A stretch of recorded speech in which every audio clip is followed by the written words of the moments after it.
but this is the main Arcturus login page right here.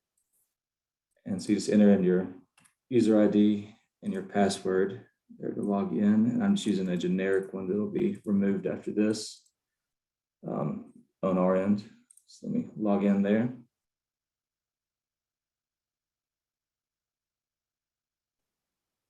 All right, so here we go. So now we're at the main dashboard page once you log in. And this is where if you needed to change your password or anything with your specific login, you could click on edit my profile, and then underneath there, there's a, you can update your email address and also change your password from there. So if you need to do either of those, you can just click on those to do so. And then over here, under where it says system health on the right side of the page, you can see the syncing information. So if I click on view monitor, what that's going to do is kind of give you an overview of the different machines at the site. It really looks at the computers. So if you had some machines that shared a computer, it's just going to look at the computer and tell you if those are for any reason not syncing the information. So right now you can tell like all the different machines, these are the computer names right here, and you can see the sync time. So they're all online syncing fine. You can tell like if they were any issues, you could see there'd be like some pending transactions stored right here. And then you look into it, but usually it would only have like an issue with the sync if maybe the site, the internet went down for a little bit. But once it comes back up, that sync process it goes ahead and picks back up, and all the transactions that happened at the machine would be stored locally, and then they would shoot back up to the website in the cloud on our server and be taken care of. So you can see now like the different computers right here, they're all syncing and there's no transactions hung out there. So there's just kind of an overview on that right there. So I'll close that. So over here, we have our different menus. So you got cribs, inventory, database. They're on the left side over here. We're going to start with the cribs. So I'm going to click on that. You can see anything that has that plus sign right there. Once you click on it, it's going to show the different menus underneath. And then, so once I clicked on cribs, it showed I have tool cribs, bins, and access right there. So I'm going to click on tool cribs. And this is going to show all the different machines that are at the major tool site. So, let's see, 1 second.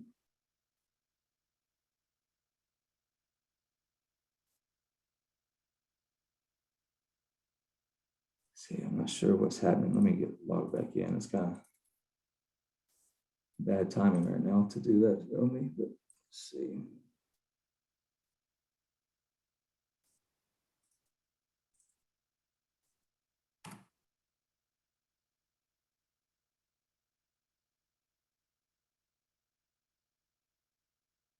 Okay, so I'm gonna go back. I'm logged in and go to cribs and then tool cribs on the left side. So what this will show us is all the different machines, cribs that are at this specific site. And again, we're looking at the major tool machine.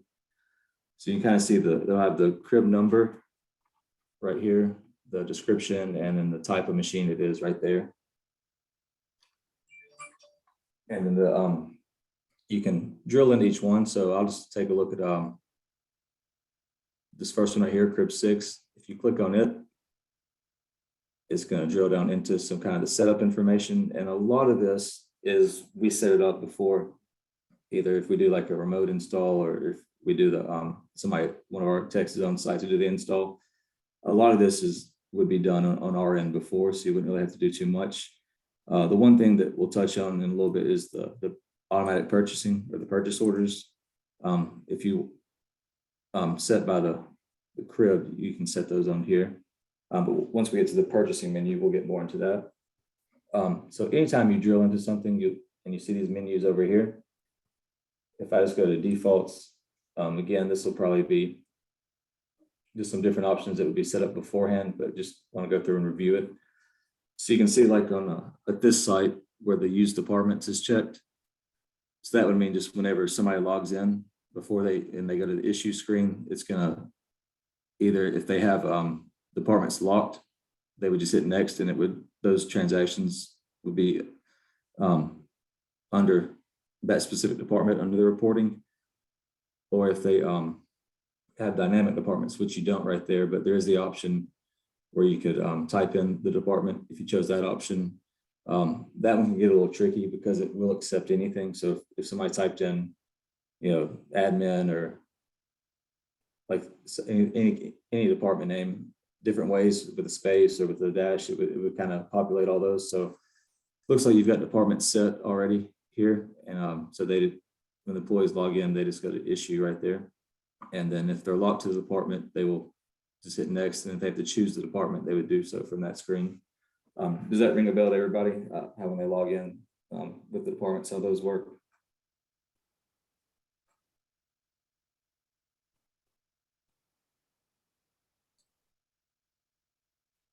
Yes, I believe so. Yeah, okay. And so a lot of this information, like I said, will be set beforehand. I'm just kind of going through it on there to kind of give an overview. And then so if you go to transactions on the far right over here, it's going to kind of give you, without having to run a report, or if you just wanted to quickly look and see some of the transactions on the machine, you can do that right there. And then you're able to sort the different ones on there. And then if you ever wanted to export this information, you can see right here, you could export to Excel, PDF, CSV, and you would just select the type and hit that button right there to export the information you see on the screen. So I'm going to go back to the AutoCrib. And so basically what this does right here is just kind of gives you an overview of the machines you have at the plant, the type it is, the description, whether it's like you can see there's a TX750, the IntelliPort kind of helps you identify the crib number and the description and the type on there. So if you go to underneath over here, same menu under cribs, but if you go to bins, what this will allow you to look at is now it's going to list all your cribs over here on the left. And if you click on, we'll just click on the TX750 crib 9. On the right side, it's then going to, for the machine that you choose, list all the bins on for that specific machine that are set up. And if you see right here where it says show rows, the default is 15. So I'm gonna go ahead and change that to 200. So now in the future, if I ever come back to this screen, it's always going to show the 200 instead of having to change that each time. So that's one thing. And across the website, I'd always just change that to the 200, then it'll stick. And next time you view it, it'll list those, because you can see if you did about 15, you'd have to sort through a few different pages to view it all. But what this screen will show you is the different bins that are set up, the item that is assigned to that bin. For the TX, it's going to tell you the bin size, like the N being the medium, L would be large, and you'd have your F for fillers, or the S for small. The bin height that's set up, capacity, own hand, and just kind of different information about that right there. And then for the TX750, if you click on the Tambor view right here, that's going to give you kind of when you're setting up the machine. This probably look familiar. This will give you an overview of the space you have in the machine and the different columns. So you can see the white is means that there's no items assigned to that column. So that whole 132, 134, all the white ones would be free for items to go in there. The yellow means it's partially assigned, which that's just going to mean that there's some items in there, but it's not completely all the way filled to the top. All the shelves aren't taken up. And then the blue right there, like 135, I mean, that whole column is filled up with items and bins in there. So I'm gonna go back to the grid view right there, just toggle back and forth. And I'll choose like the IntelliPort now and just look at it. So I'm gonna click on crib 10. And on the right side, it's gonna load that information. So you can see all the bins that are listed right here, the item that's in it. And since it's a different machine type, it's going to have different information, because the height and different things don't apply to the IntelliPort like they do the TX. So this one's just going to tell you the item that's in that bin, the own hand, and the capacity for like the IntelliPort is always 9999, because that way you can put there would be a limit to how many you could put in that specific bin for the item in there, and it also lists the pad quantity for each item right there. And we'll look at one more. So like there's some lockers right here that are crib 12. So I'm just going to click on that. And over here on the right, you'll see it just lists all the lockers, the bin/locker number, the item that's in there, the capacity, the on hand, and just information about that in there. And you can see how like once I change it, that 200 right there, it's staying in there instead of having to default to 15 each time. So this lists all the lockers that are associated with that crib. So it looks like there's 79 total in there.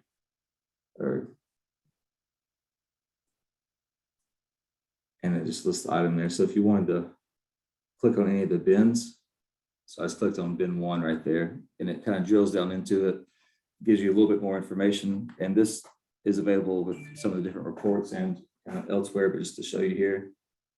So you can see now we're looking at crib 12, which was the lockers, and bin 1. And it tells you the item code that's in there, the description, 1 and 2, the item type. Helix is the capacity, which how many of that you could stock in there. And then it has your min max and then your on hand quantities in there. And then also like for purchasing, it has the own order amount right there. So that kind of covers how you can look at the different, you've got your cribs, and then underneath each one, you're gonna have your bins, which is where the items are set up. And just based on the type of machine, it's gonna list the information over here. Does all that, any questions on this part of it before we move on, or anything else you'd like to see?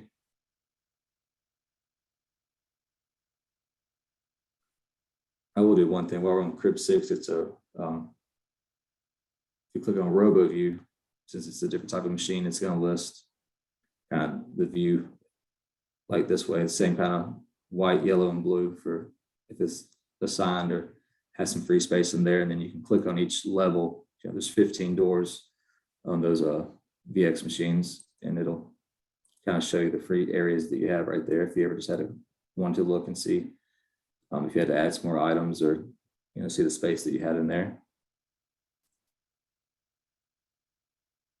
So really the crib section is a spot where you can go look over the different machines you have at that site.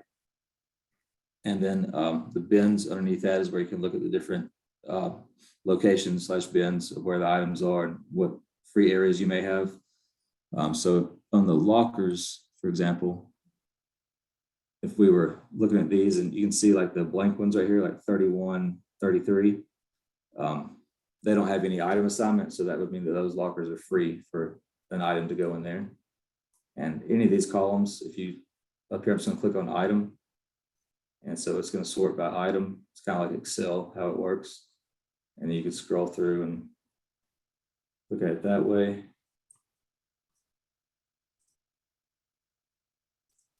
And then if you were looking for a specific item, anytime you see these down arrows by the columns, if you click on that, it's going to bring up a menu where if you were searching for a specific item to get the information or see if it was in there, I could just type in MMM, and it's going to show me anything in this column that has an MMM in it. So you can see that the different items right there, the item code right there for those.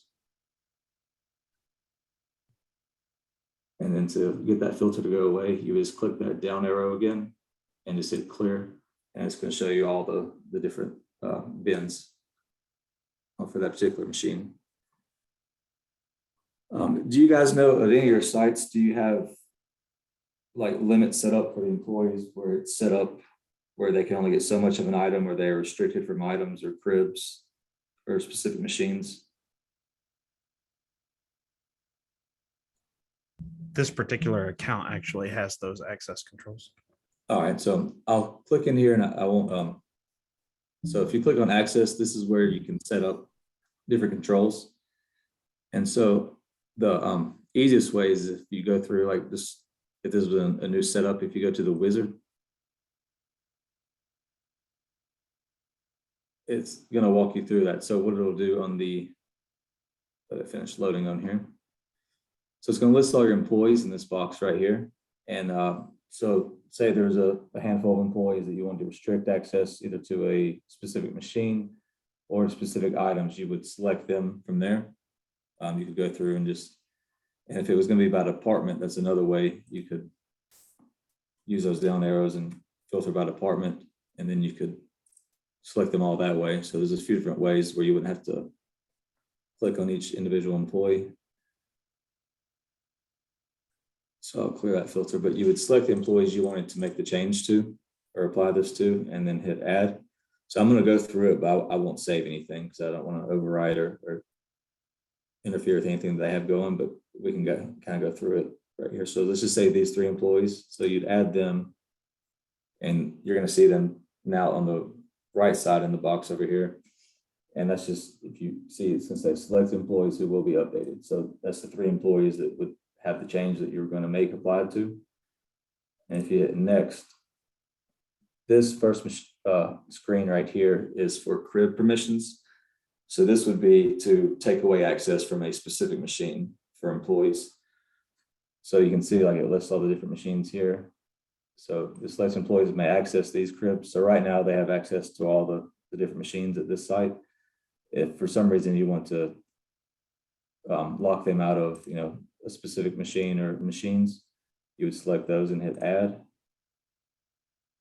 And so now those employees we selected on the previous screen would not have access to crib 6 and crib 11.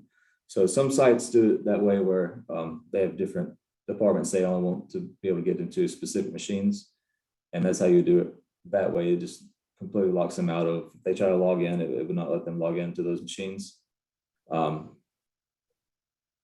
And then so I can hit next. It's not going to save it till we got to the very end. So I'll hit next just to kind of show the next part of it. You kind of see at the top, it kind of goes through the stages where you select the employees, select crib permissions. If you we're not wanting to set crib permissions, you would just bypass this screen right here. And then the next one you can see is set permissions for items. So if I hit next right here, it's going to list all the different items. And this is where you could, I'm just going to pick a couple of them. And so say that you were wanting to set restrictions for these specific items, or a group of items, or different, just individual items. You would select the ones you wanted to apply the limits to here and just click add. And so what's going to pop up now is where you actually set the type of limitations. So this first box is the maximum quantity allowed, and that would be how many they can get per the time that we set. So if you wanted to completely restrict them, you put it 0, and then it doesn't matter what frequency you put, because you can see down here, it's as an example, employee 1,000 can issue out a maximum of 0 per day. So even if you changed it to week or month, it's still going to keep them with no access. If you wanted to say they can get 2 per week, you just kind of fill it out and it'll tell you what you're doing down here. So you can kind of make sure that you're setting it how you wanted it to. And if you set it that way, if you do by the week, you can choose the day that it would reset on. So if you chose Monday, those employees we selected and the items we selected, they could get 2 per week, and that would reset every Monday on there. So every Monday they'd be able to get their 2 for the week. And then once they got the 2, they would be locked out from those items until the following Monday when it reset on there. And so if I add that, you can see it's just going to have the items and then the restrictions right here that are set. And so I'm going to go to the next option over here, and it's kind of a recap of what you've done. So you can see those 3 employees I just kind of picked at random. We're not doing any type of crib access, so they would still have access to all the machines. Just in this situation, these 2 items right here, these employees would be able to get 2 per week, or whatever max and frequency you set would be the how it would end up for those employees and the access to those items. And you can see right here, if you didn't want to start this, you have the effective now or effective on options. So if you didn't want to start that until next week, you could do effective on and change the first of the month, maybe if they want to start then, or the day that you want those limits to start taking effect. If you wanted them to go ahead and take effect as you set it up on this day, you just have the effective now. And I'm not going to hit submit because it would save all that. but once you hit submit, those access controls, either by the crib or by the item, would then be set that you just entered in there. So the wizard kind of walks you through it through there. And is there any kind of questions you want me to go back any part of that?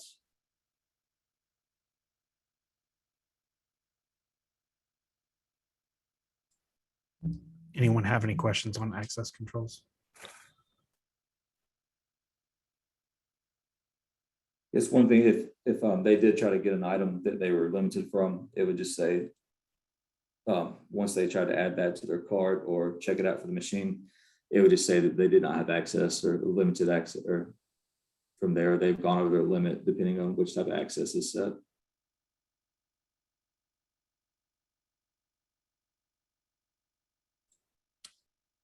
I think we're good on access controls. Okay, Thank so you. that's the three menus under the crib module. You've got tool cribs, just kind of go back through it where you can view your different machines. The bins is going to show you the different locations and bins within each type of machine and the item that's in there and a little bit more information. And then access would be where you go to set the controls. All right, so now we're kind of getting into some more of the menus where you would probably be more active and making changes more often. So I'm just going to minimize the cribs and then click on inventory. So you see that opened up a few different more menus for us. So I'm going to click on items. And what this is going to do, it's going to, I'm going to go and change that 15 to a 200. Unfortunately, it doesn't do it when you change it on one screen and one menu, doesn't do it across. But once I do it once in each one, it's going to stay like that. So what this does is this is going to show us all the items that are currently set up in this for this site in their database. So it would be all the items that are available to add to the machines. An item has to exist here for it to be able to be added to the machine. So if you're trying to add an item that wasn't already set up, it wouldn't come up when you're searching for it or allow you to do so. But once you added it here, then you would be able to. So what I'm going to do is just click on one of the existing items at first, and then we'll go through. I can like do like a test of adding an item so you can see that process. So let's just say that this item here, I'm going to click on it and it's going to drill down into it. You'll kind of notice the theme throughout the website. Anytime you see like whether it was under like the bins or the item right here, if you click on it, it's going to drill down into it a step further and show you some more information about it. So all this does here is it shows us the item code that's set up, the description 2, the item type, the supplier, and then this would be if you ever need to update your pricing, just here and there. You could do that by coming to the item and changing it here. If you had like a mass change to do with pricing, once we get down to the tools, that would be the easier way to do it. But if you just had one or two to change every now and then, you can find that item and then make the change there. And so you always see the kind of the different menus over here. So if I go to bins and just click on that for this item, it's going to show me all the different machines and bins it's located in. So this one is just in crib 10. That's the bin number, and then it kind of gives you the information for that. So, and then the min and max. So basically it's just let you drill down and see where all that item is located. So if a customer was saying an item wasn't in a machine on site or had some questions about which machines it was in, this would be a good way to you just go to that item, click on it to drill down into it, and then go to bins, and it's going to tell you where across that site it's located. So in this site, this particular item is just in that crib 10 right there. And also if you go to transactions, kind of similar earlier, it showed us all the crib transactions. This would show us just the transactions for this particular item. So if you look across the top, it'll kind of tell you where we are. We're in the inventory, items, transactions, and then for the specific item. So it lists all the different transactions for that specific item that have taken place in there. And again, if you wanted to export that information, you would choose the type from the top and then just click that to export it. It would save it to an Excel sheet that you would then be able to open up and save. So I'll just do an example right there. So I'll click on that export button. And then it gives me an Excel sheet that's going to have all that information that we see on this screen. So can everybody see that spreadsheet that's on the screen now?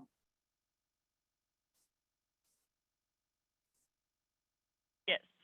All right, so all I did was take the information we were looking at. If you ever needed, all the transactions for a specific item, you could get it through the reporting, which we'll go to, but this is just another way to look at those on there.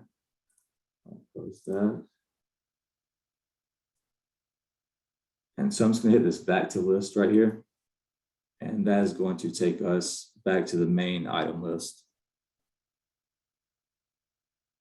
And again, on here, you can always use these columns if you're searching for a specific thing. Just type in, and there's different options you can choose. If it contains, starts with, to find the items in here, I'm just gonna do contains and do that ACOR that I see kind of right there. And once I hit filter, it's going to only show the items that have ACOR anywhere within that item code right there. So it came back with 63 of those right there. So it's a good way to search for items, or if you wanted to filter and look at different item codes that way. And anytime you have that filter right there, you could click that down arrow and do clear. Or if you see this funnel shaped icon over here, if I just hit that, it removes any filter that I have and would show all the items again on there. So so if your customer came back and said, they've got a new item they want in the machines, it's not already in here, you would just go to add item. So it's just under inventory items, add item. And that's going to bring up the screen where we can then enter in the information for that item. So the fields with the asterisks are required. So if I tried to save now, it'll come back and tell you that can't be empty, or if I didn't put a supplier, it would come back. But so the item is, we're going to put that item code. And I'm not sure, it kind of varies from sites. Some sites have the distributor, like you guys put your item code in there. Some sites, they use they like to have theirs in there. So if it was a site where they wanted their item codes in there, you can always put your item code under supplier item, and that way that information would be available to you as well on there. So it kind of just depends on how the customer wants it set up, but it kind of varies how that works. A lot of times the distributor puts their code there, but if the customer did want their specific code, which can be different, to be the item code, you just put your supplier item number that'd be specific to you guys in this field right here. So as you go through, and we're just going to do make a dummy test item to kind of walk through the steps. I'm just going to call it test. The description, you've got 35 characters. So if you were typing and you ran out, or you copy and pasted it from where you were adding them, at 35 characters, it'll cut you off, but you always have description too with another 35 characters in there to add more information. So between those two, you should get plenty of space to kind of get full item description or any more details about it. The item type right here. So this is where you would set what type of item this is. So one thing I'm going to show you now is this question mark on the far right of the page, where if I hover over it, it says help. So if I click on that, what it's going to do, it's going to go whatever page you're on within the Arcturus website, it's going to go to that specific kind of guide or walkthrough for the page that you're on. So we're under the items, so it's kind of right here. You can see it jump to the inventory items page. So this isn't saying, you always have to use this and couldn't reach out to us for any help, but this is a good quick reference if you're ever adding something and had a question it'll kind of go through the different options and the things that are set. So this is where I want to show you right here for the item type. Expendable is going to be an item, whether it's, any type of item where when the employee goes to the machine and they issue that item from it, the machine is not expecting it back. It's just they take it, they use it, it's theirs. And perishable is going to be something which could have a shelf life, whether it's some Loctite or something similar that has, a date that it needs to be scrapped or no longer good for, or just like drill bits they could use in here. As an example, something that, after a certain point, they need to be checked or removed and replaced with larger ones because they've worn out. The main types of items that we see are the expendable and then durable. Durable would just be an item where they check it out of the machine, whether it's a power tool or even a drill bit or kind of different items like that, where they're going to return it to the machine. So they would log into the machine, select return, and then select that item, and it'll go back to either the locker would open back up or the TX750 would spin to that location where they originally got it from. They would place it back in there and then close the door, and it'd be returned to the machine. So the expendable is something they're taking with them. The machine's not expecting it back. Perishable would just have like a shelf life. Durable is going to be like a check-in, check-out item. So whether it's power tools, laptops, we have kind of all different types of items that are used as check-in, check-out. A kit would be, there's two types of kits. So what that allows you to do, if you set it as a kit, you would then have the option to pick the items that build up that kit. So do you know if any of your sites use kits like that, or?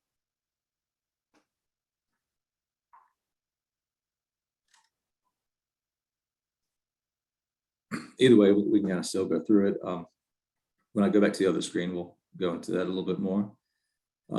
Gauges are just items that need calibration. This allows you to set calibration cycles, whether it's by the day or by the uses. So anytime that item will be checked out and returned to the machine would be a cycle.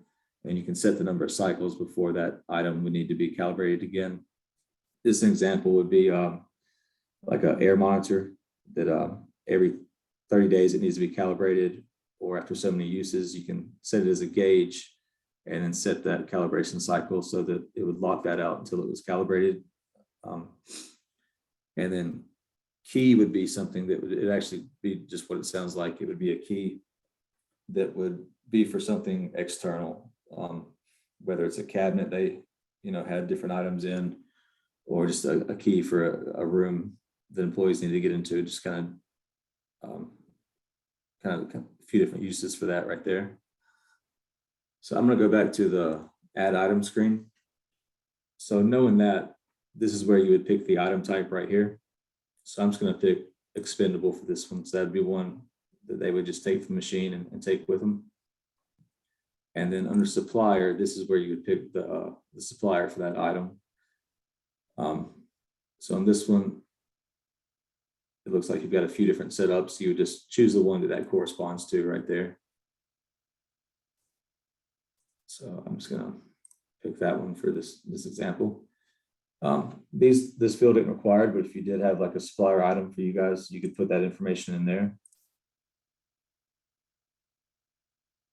And then if you wanted to, you can load manufacturers. You could have the manufacturer and the manufacturer item number in there for that specific item. This next area is the cost and order details. And that would be, I don't know if you saw earlier when we drilled down into one of the items, but it had the same price all the way across.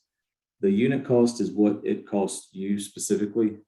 So I would recommend putting your cost in there, because that anybody with access at the site to the website could see it. So most of the time, everybody just loads the customer cost in each of these fields right here for the unit price and issue cost. So if it was $10.50, their cost that you sold to them, you would just put that information in there, and then on the reporting, that amount would be reflected like on the transaction reports.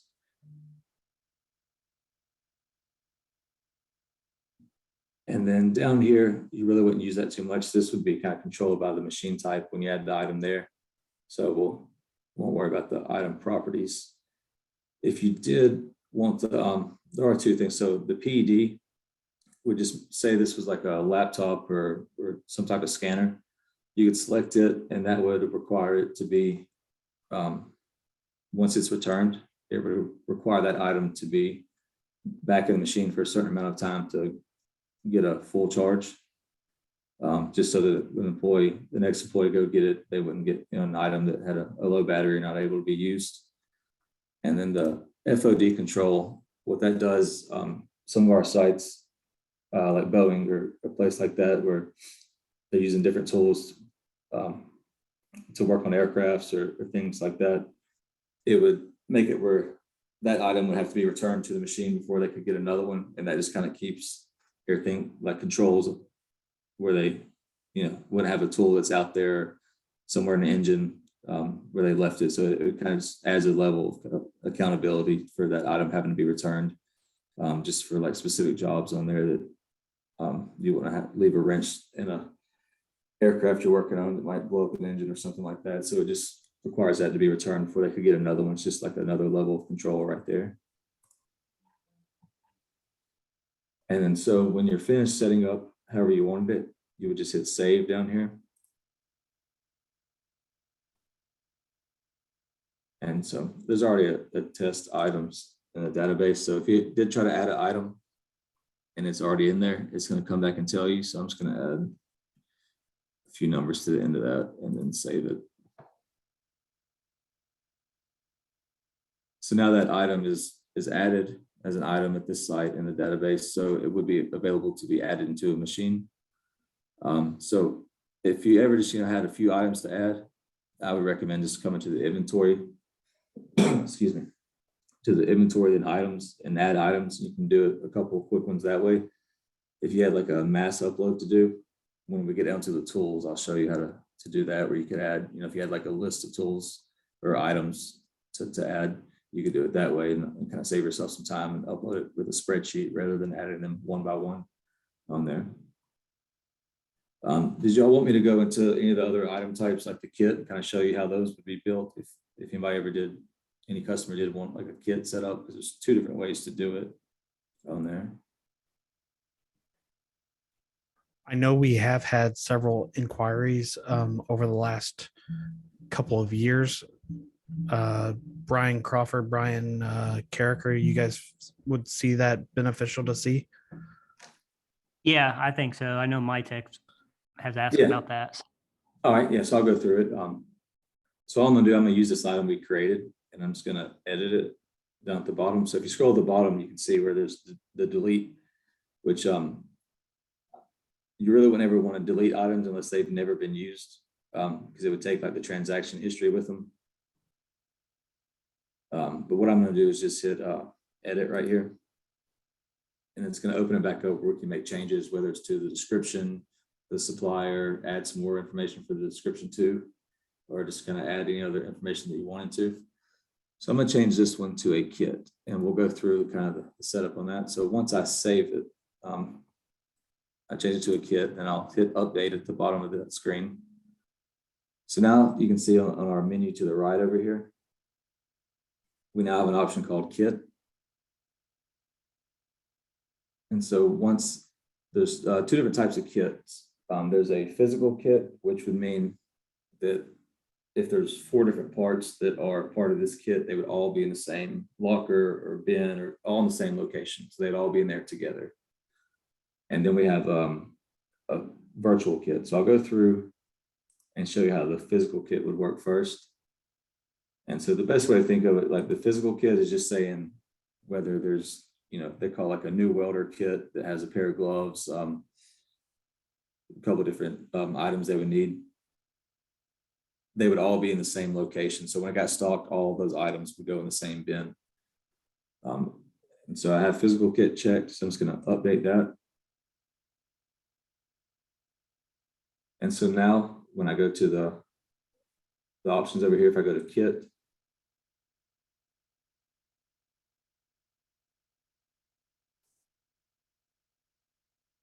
It's going to bring up a screen where we would then identify the items that build up this kit that are all going to go in the same location.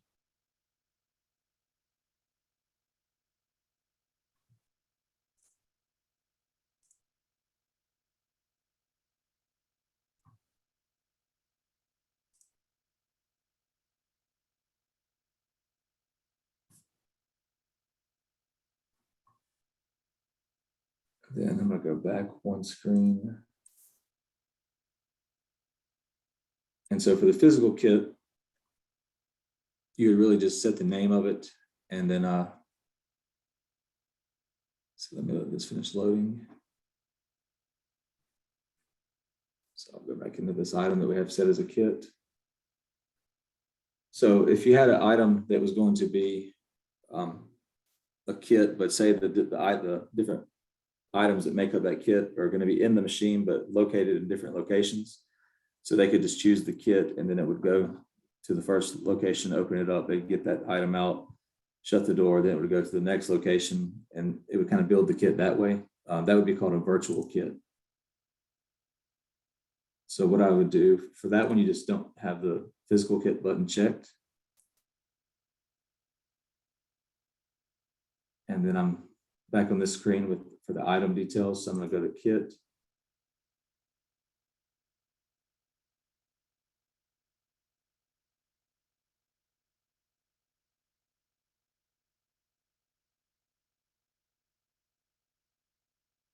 And so what this does, it allows you to then choose the items that would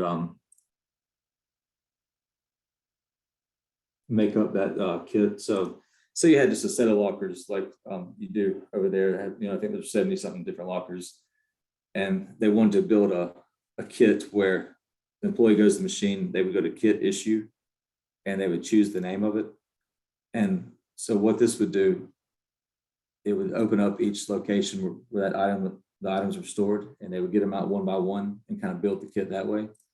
So if you click add right here, you would go through and select the different items that are part of that kit, hit add. So now you can see like this kit right here contains these items, and it's a quantity of one for each. So, and that's where the item name would be up there. So it could be like, you could start with kit and have the information kind of more specific on the description of what it would be. But so you add all the items, the way this would work, this would be a virtual kit with that physical kit button not checked. You add the items that would make up that specific grouping of items for the kit. They would go to the machine, go to kit issue and choose that. And so say these three items were in lockers 1, 2, and 10. Once they issued it, locker 1 would open, they'd get the item out of there, close it. Locker 2 would open, they'd get the next item, and then they'd close that door, and then locker 10 would open, they'd get that third item. And so that way it allows you to have the items in the machine individually, but then able to be issued as a kit where they just kind of makes it easier for them to get a specific set of items that way. So that kind of makes sense how the difference between the two. The physical kit would have all three of these items already in one locker or location, depending on the type of machine. The virtual kit would mean they were stored throughout the machine.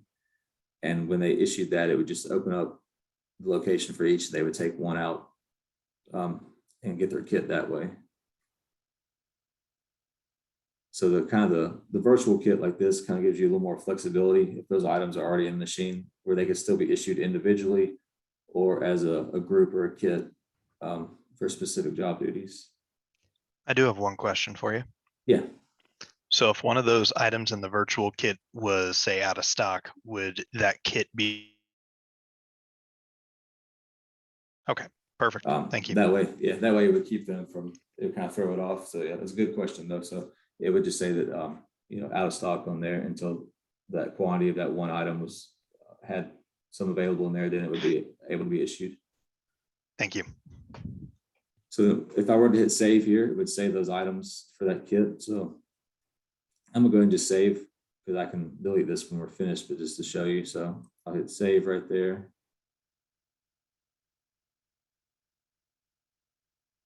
and you can see kit updated successfully. So if I go back to anytime I'm up here and I could go back to list to go to show all the items, or if I go to detail, it'll go to that setup page for the item. And you can see it's a kit, and we know it's going to be the main way to tell if this physical kit's not checked, it means it's the virtual kit where it's going to be in different locations throughout the machine. And if you ever had to make changes to it, you just go back to kit and say they wanted to add an item to it or remove one from it. It'll go back to that screen that we were just on, and it's loading right now. And from here, you could say, okay, this one needs to be removed. So it's going to say she wants to delete the selected item. You hit OK. And now the kit would just consist of those two. And then if you wanted to add something that was going to replace that one, or just add additional items, you hit add, and it's going to allow you can use your fields up here to kind of search and narrow down, and then just choose those different items. So say you're removing those two, but removing that one item and adding these. So kind of real good flexibility with that on there. So it's just a way of letting them get a specific grouping of the items a little bit easier and having to search for each one in there. So I'm just gonna cancel out of there.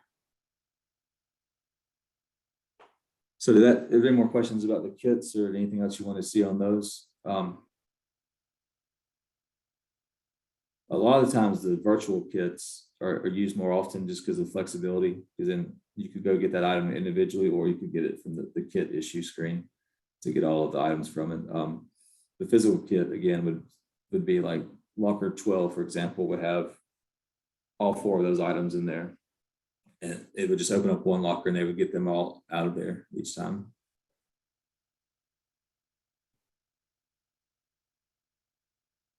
So since this was just a test one and there's no transactions on it, I'm going to delete it out of the system just so it won't show up on you guys' end and kind of cause any confusion.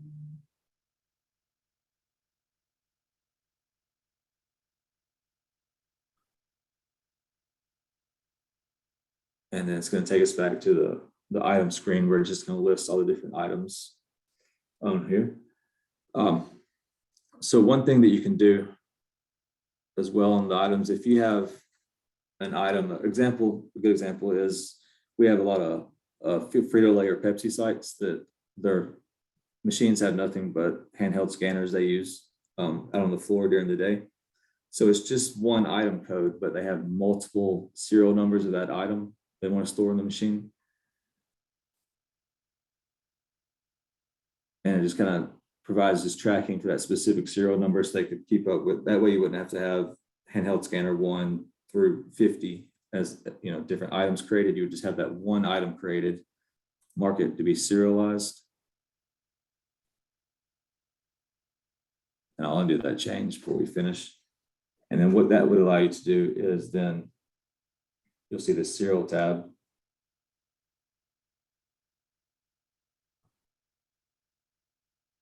You would add the different serial numbers for that item in here. So you put the serial number of the supplier and add, and then you could build, however many they had of that in there. And you would stock the item then by the serial number for it in the different lockers or in the machine. And that way that, serial number 999 for an item would be tracked as opposed to just seeing a transaction for a handheld scanner. You would see the transaction for that specific serial number of that type of handheld scanner. So hopefully that kind of made sense. That the serialized is just a good way. If you've got one item that has you have multiple of one item in the machine that needs to be tracked, just either for repairs or for who has it out, you can add the serialization, and that way you can add the serial numbers. So you would know that employee A got this specific serial number and they still have it checked out, rather than all these employees got this specific item out and you're not sure, which one they got. So that's kind of good for just item specific tracking to kind of keep up with multiple items that are used in the machine that have in there. So I'm gonna go back. And I'm just gonna edit this and uncheck that serialize option right there. So anytime you edit an item, you just would scroll down and hit edit. After you make your changes, you would hit update, and then whether it's changing the description or the pricing or anything like that in there.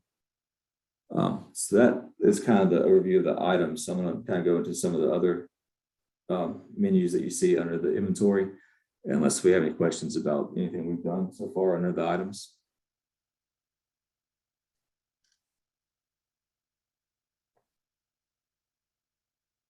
All right, so I'll go ahead and go into the next section. So I saw this site does have an IntelliPort. So if the RF items, if I click on that,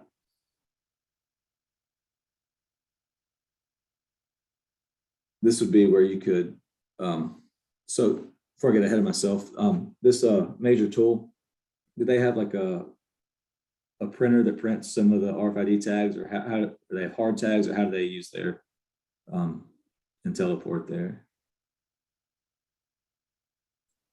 Or it could be a mixture, I guess, as well. Yeah, they have We have some. a printer on site. Go ahead. Oh, sorry. I was just saying we have a printer on site here to print the RFID tag. Yeah, so this is a way, if you need to print some more tags outside of the receiving options or purchasing, you could choose this item. And you can see it already has these RFID tags assigned to it. If you needed to add another one, you hit that create. And then, is this screen familiar? Do you guys use this one to print tags through here occasionally? No, I don't. Okay. It's just a way to, if you needed to, add individual tags, it's a good way to just print like a new tag for an item through here. So you would choose the crib. It's only going to allow you to choose a crib that would have RFID tags in it. The bin, it's only going to allow you to choose bins that item is already assigned to. And then you just print the number of tags you want right there. So if I did 2. And then if you wanted to check in that item later to the machine, or go ahead and physical it in now, the difference would be checking later, you'd have to go through the portal, scan in, let it read that, and then add to the bin inside the IntelliPort. Or the physical in now would be if you're already inside and you just want to add that to the bin, that updated on-hand quantity would be reflected on there. So if I hit create right there, it would just send 2 tags to the printer for additional items. So I'll say cancel. But that's one way, just kind of print additional tags. And it'll only let you do it for the cribs that have the RFID set up in there. So that would just kind of wouldn't be used unless you have like an IntelliPort that does use the RFID system in there. So it's kind of an overview of that. I'm going to click on serials and gauges and see if there's anything like that set up at this site. So there's no serialized items set up here. So if there were, what it would do earlier when we were on that screen where you could add the different serial numbers for an item, it would list the item and all the different serial numbers associated with it.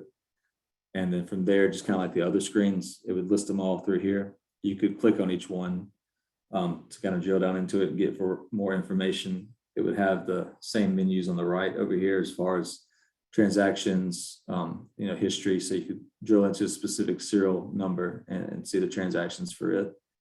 So those aren't used here, but in the future, if you're ever at a site where they want to use serialization or have gauges, this would list them all right here on the screen.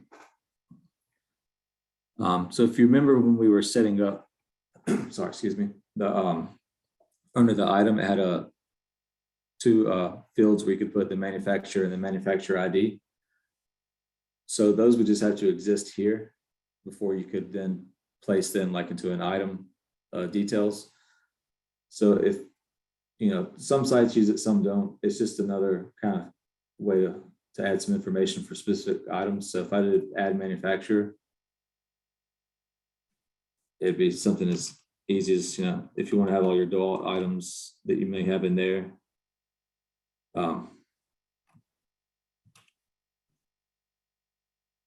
you could add that manufacturer. So I'm going to add this one in there and just show you how that would look. So I just added DeWalt. You could fill in the other information if you wanted, but this is all that's required.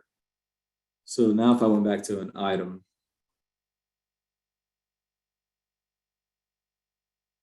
and all I did was click on the items right there to go back to our main list of everything that's set up. So now if I clicked on one of those and drill down into it, where it has manufacturer right there, if I did edit,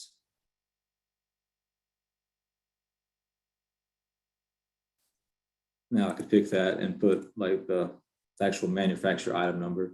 And that's something that's not required or it would have to be done. It's just if for any reason you wanted to have that information available, just for your record to the customer, it's how you do it there. And like for any new sites that you did, when you fill out that database spreadsheet, there's a tab for manufacturers on there where you could put them all. They'd be uploaded that way. And then under the item tab on the spreadsheet, there'd be a column for the manufacturer item. So it's just another way of adding additional information in there.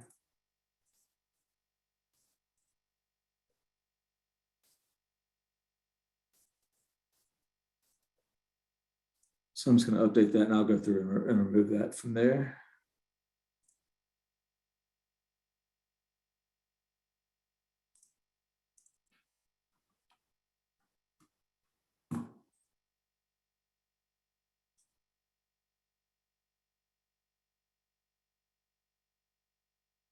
So as you added manufacturers, it would just list them here. So I'm just going to go through here. And it may come back and tell me it's assigned to an item.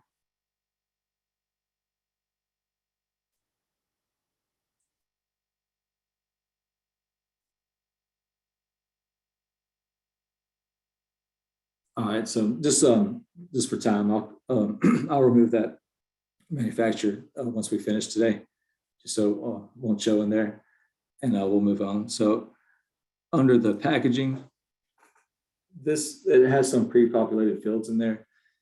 This would just be, and you can always add more of them. If you see add packaging, it would be something that would show like whoever's filling the machine, what type of packaging if needed, like if a certain item needed to be put in a different type of bag or box or container, it's just going to show that information on there. So that really kind of comes in handy, like on the cool machines, which I don't think you guys had any. Some of those had to be kind of packaged a certain way. So that's just a way to set a packaging parameter and add it to an item so that whoever does stock the machine would know that this item always has to be added to, a white small or a different type of packaging in there. So what's one that's not really used as frequently, but just kind of show you how that would work on there.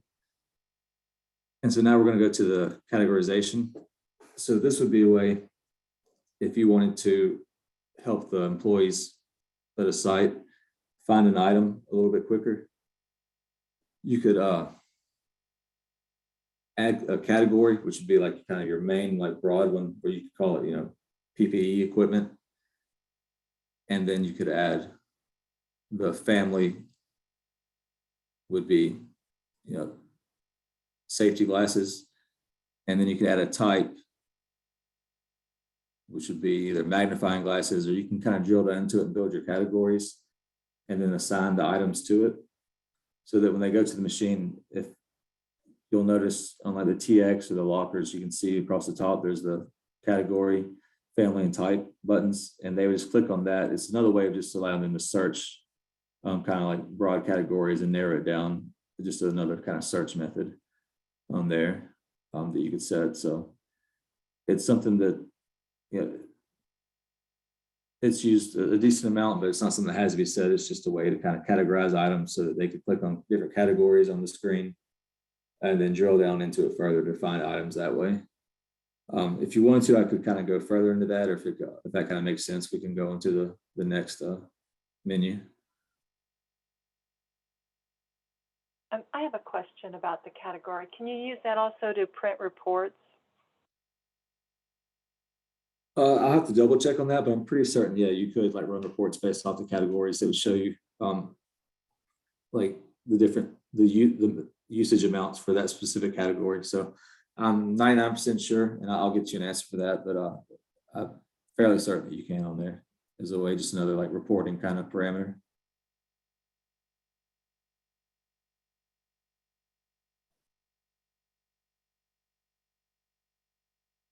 And then so the item class, so all these are just kind of different methods of adding more information to the items. So let me get this to load right here. So this would be where kind of similar to the other manufacturer where you would add. So if you did want to add different classes of items and assign items to that, you would set them up here. You'd have to split the name of it, the description, and save that. And then it would be available under the item details to add a specific item class to the items in there, which would be another way of reporting or different ways to look at cost or group items that way.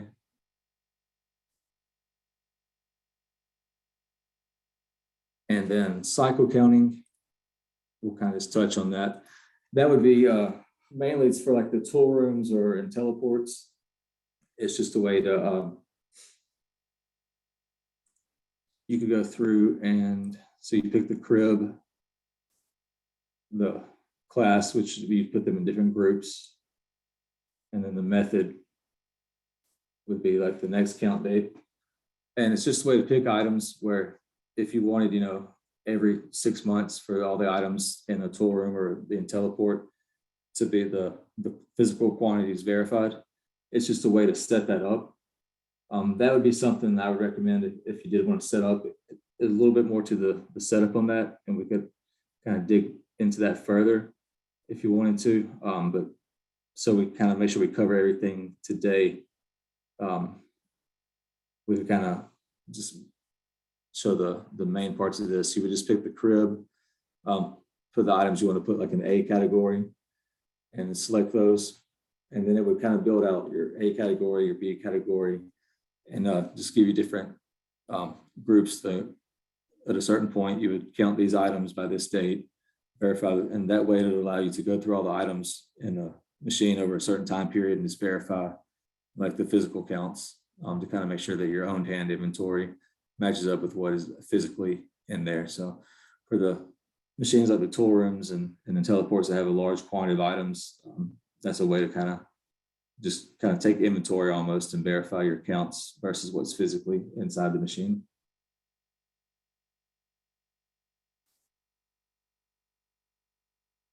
So that pretty much goes through all the different item options. So next up would be the database.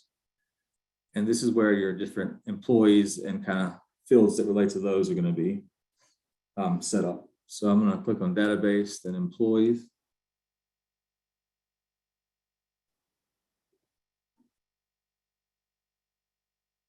And what this is going to show us is all the different employees that are set up at this particular site. So it may take a second to load in there.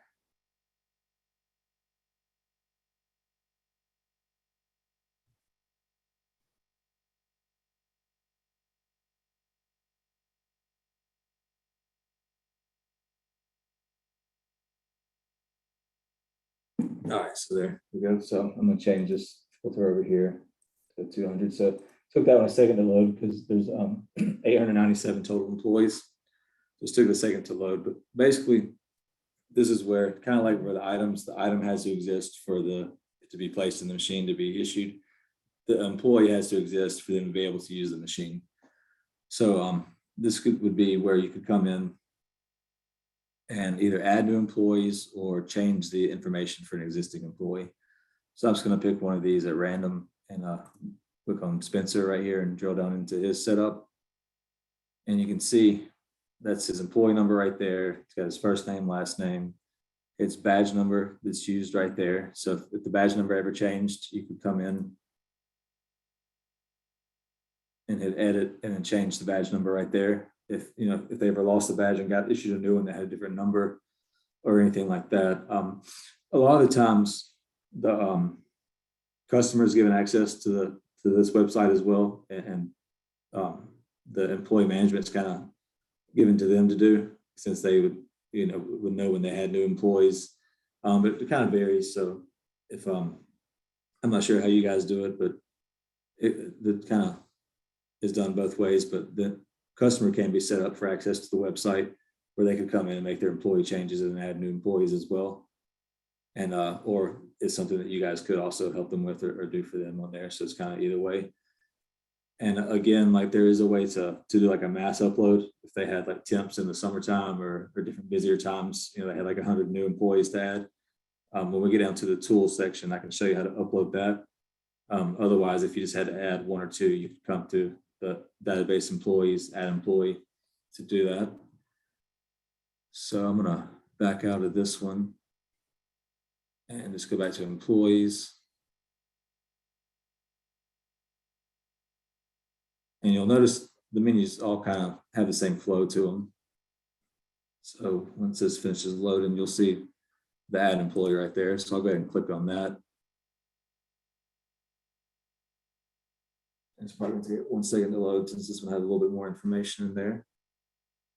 So I clicked on add employee, and this would just be setting up a new employee for access to the machines at the site. So you put their employee ID right there. A lot of times that's supplied by the site, or sometimes it's just a numerical sequence that's filled in. It just kind of depends on the site and how they want it. But most of them have an employee ID they can supply you with. It would go in that field right there. First name, last name, and then their badge number that would access the machine would go in there.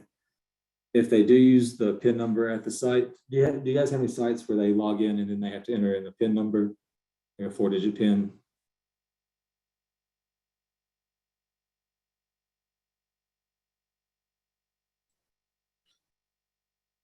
I know of at least one. I don't know if they would be on this call though. Okay. So Brian Crawford has a customer, Morris Manufacturing, that does that. yeah, so if you added a new employee and that site did use PIN numbers, you wouldn't necessarily have to put in their PIN number. If you leave it blank the first time that employee would log in, it's going to ask them to set up their PIN number at that time. So on the flip side of that, if an employee forgot their PIN number, you could drill down into them and edit and just remove. There'd be 4 asterisks right there for each one. Just remove those out of there and then save it. And that would remove their PIN number. So then the next time they logged in, it would have them set a new one. So if a site did use PIN numbers and you just you could leave it blank. And the first time they log in, that employee with that badge or how their login method, it'll have them set their own PIN number that way. And a lot of times that's easier than trying to collect 4-digit PINs from everybody and have them loaded in there. And then, so when you're setting up a new employee, these are the different permissions they would have. The issue is just the ability to issue items. The kit issue, if that's checked, that's where they'll see the kit issue button on the screen. Where if kits are set up, they would click on that, and then they would see the kits that have been created, and they could click on one to issue it that way.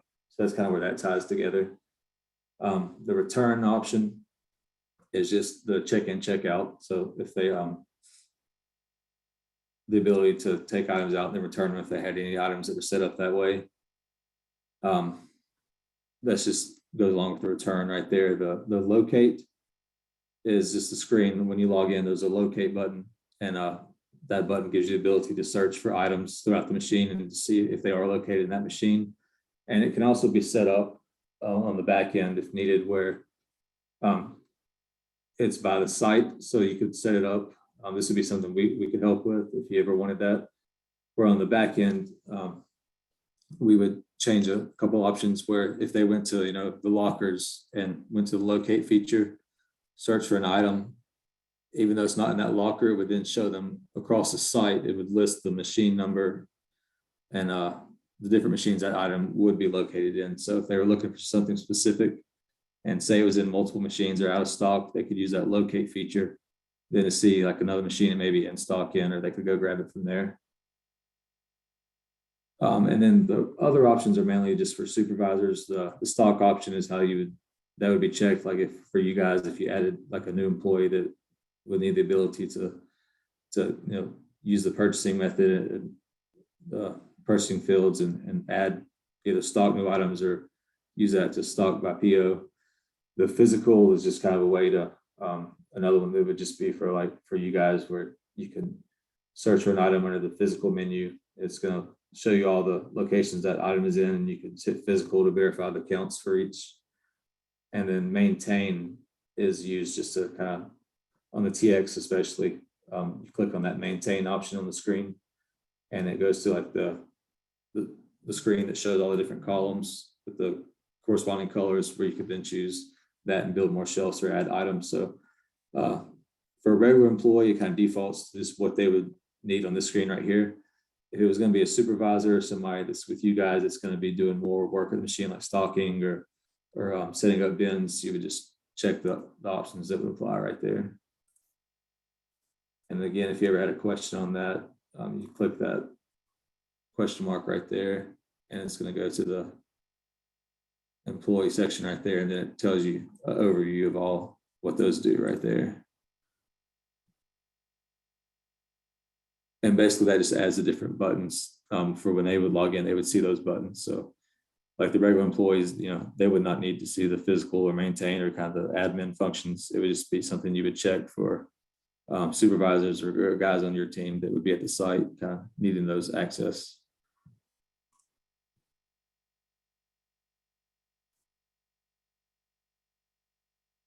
And one other thing to point out, so I'll drill into just one of these employees in here. The access controls, like we said earlier, if somebody is set as a supervisor, it overrides those access controls. So you could just edit. And if this was a supervisor at that site, you could check that box right there. And then it would give them elevated access, and then those access controls wouldn't apply to them. So that'd be a way like a department lead or somebody along the lines like that would be able to get items out as they saw, like for maybe an employee had gone over their limit. They would still be able to access that item since they're marked as a supervisor. It's just a way for a specific employee to kind of override those access controls.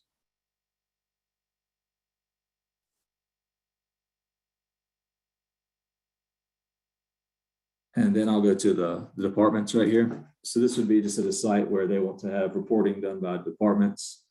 You can see on this one, they've got quite a bit of departments in here. So it's just a field where kind of the same thing for a department to be assigned to an employee. It has to exist on this screen here. So all these right now, if you went to an employee to add under the department field, if you click there, it's going to allow you to choose that for them. And then if you needed to add departments that didn't already exist, you just click the add departments right there, or that checkbox right over here.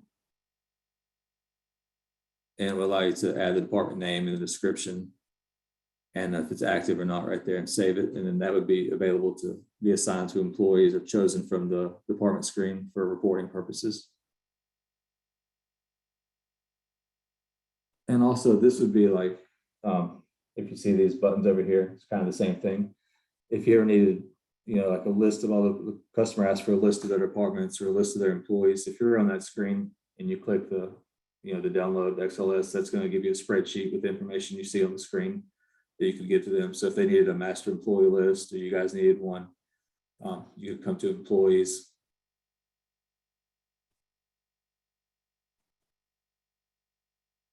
And then once that loads, you just hit that XLS button, and everything you see on the screen would then export to a spreadsheet just for your records on there.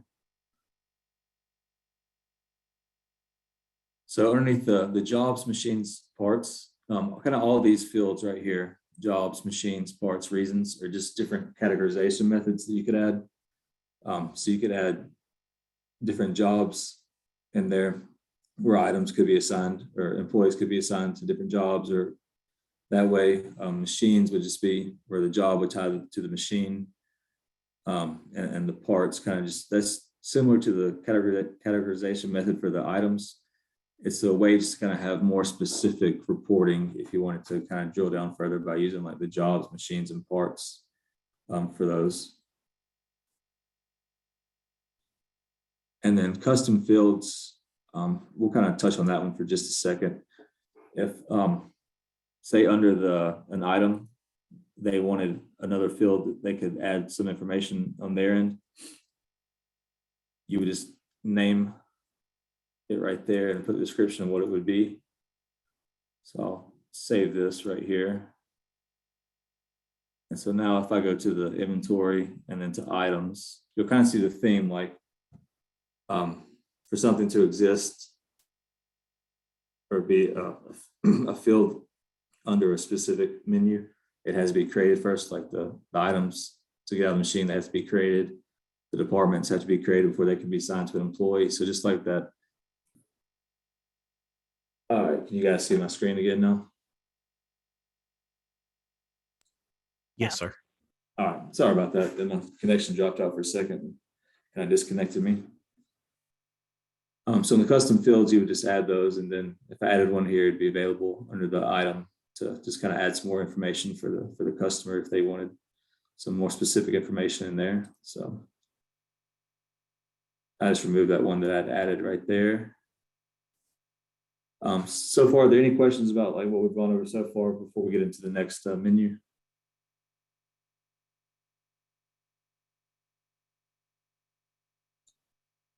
I don't believe so. All right. So this transactions field right here, this would be, we'll kind of touch on it. This would be, it's a way to quickly look at issues would be any item that's checked out that has not been returned. It would show here. So a lot of these wouldn't apply too much. The reporting is where you would get most of these. So just so I won't get you confused, I'm just gonna kind of go over what each of these would be. But basically it would show you issues is going to be any item that is marked to be checked in and checked out that hasn't been returned to the machine yet. It would display in here. Also, if you went to the machine and just as a supervisor or like set up like you guys and hit the return button, it's going to list all the items right there if any were set up that way.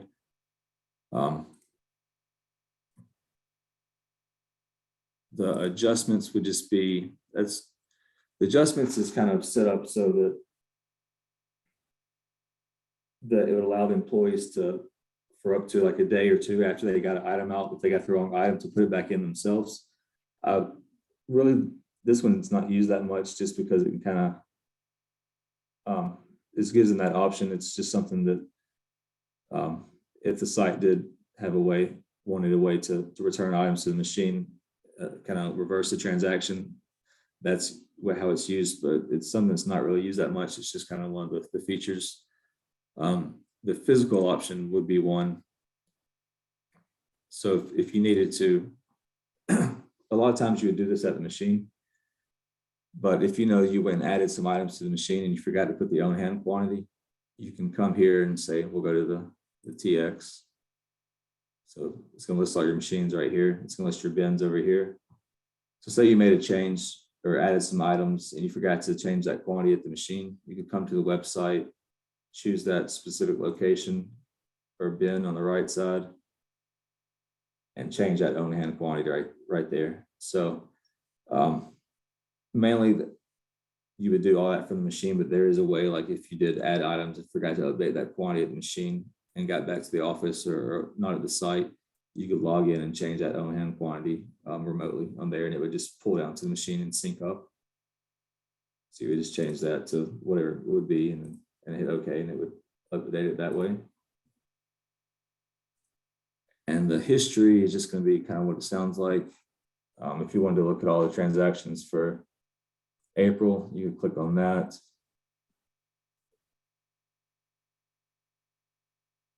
And a lot of this you would get from the reporting. I'm just going to kind of touch on it real quickly on there. So being so many machines, there's probably a lot of transactions in here. But what you could do is look at the different. So this is the transaction type. If you just want to see the different issues, which would be you could choose that and hit search, and then it would show you just all the different items they were issued. Kind of in that way. And really the reporting option, you could get a report that would have more information. This is kind of a quick way to check for things in there. So really on the transactions, a lot of this stuff is you would use from the reporting. The main one I would think you might use sometimes would be the physical option, where if you needed to change the quantity of an item in a specific machine, in a bin location, you can do it this way by going to that machine and then selecting the item from here and updating the on hand quantity right there and just hitting OK. So the purchasing would be where this would be like for your auto purchase orders. So do you have sites where you automatically get the purchase orders like certain days a week where you set it up on that way?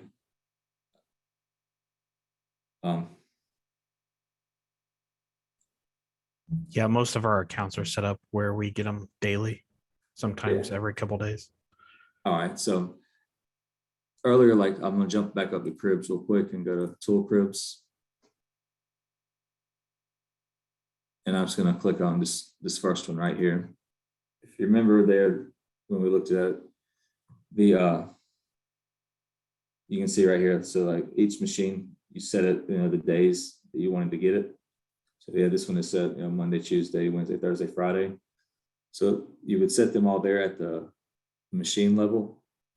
And then under purchasing suppliers, that's where this one has a few different ones. It looks like there's a consignment, major tool items they may supply. So I'm just going to click on this QMS right here. And then this would be where you would put by the supplier how you wanted to get those emails. So you can see this is already set up. You got your auto PO set up. So this would be any items that have that supplier set. If you remember the item screen where you choose a supplier, this is going to send out that order on the day specified right here at the time, based on the item, and then it's going to have where you put the email of who that's going to send to right there. And the emails just have a semicolon between each one. Sometimes if you put like a comma to the semicolon, it can throw it off, but all these are set in there. So this would be one that you should already be set up and receiving. It's just the way. So any item that's assigned to that supplier would come through to your orders on these days. You're going to get an email. That's the time that it would send to. And it's just kind of different settings for that. So it looks like you guys have all that set up. Y'all have a pretty good handle on how that works. Or?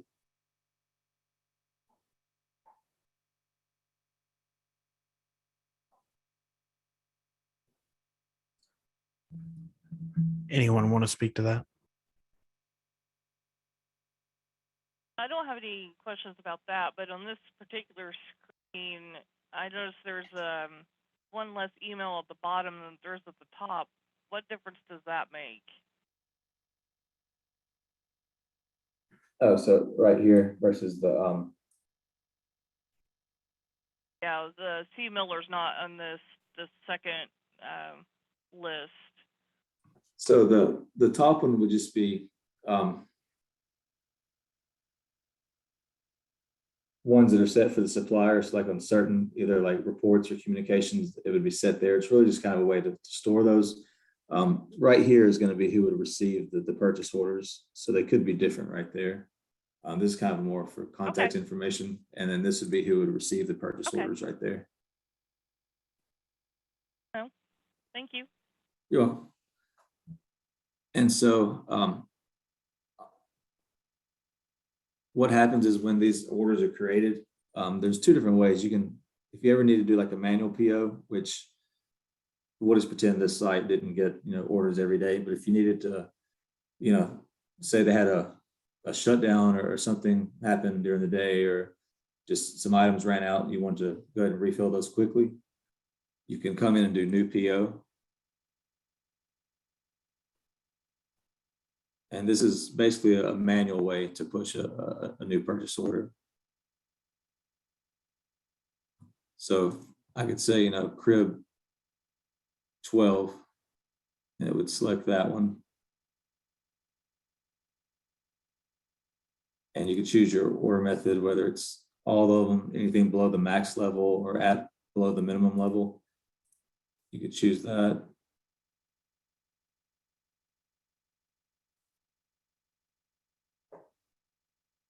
And that would allow, it'll show you any of the items that are below the minimum level that was set up for that particular item in this machine. you could choose them and then do add to order.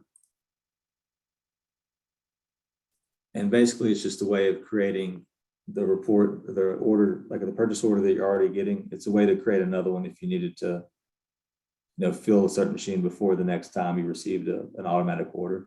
Like for this site, it probably wouldn't ever really apply since you're getting them every day.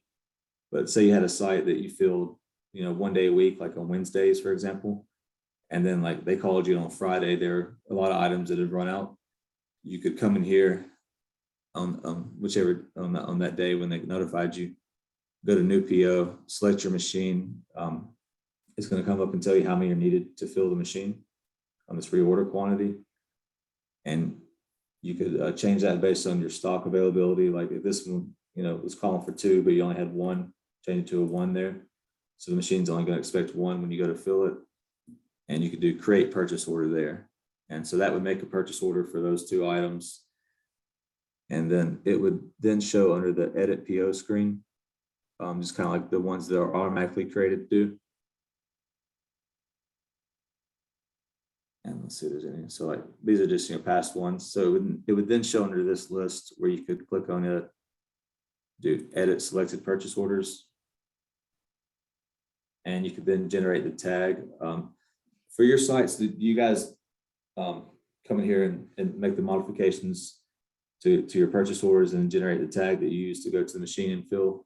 It's pretty much the standard process. We just want to see if there's any other different ways that you guys go about on there.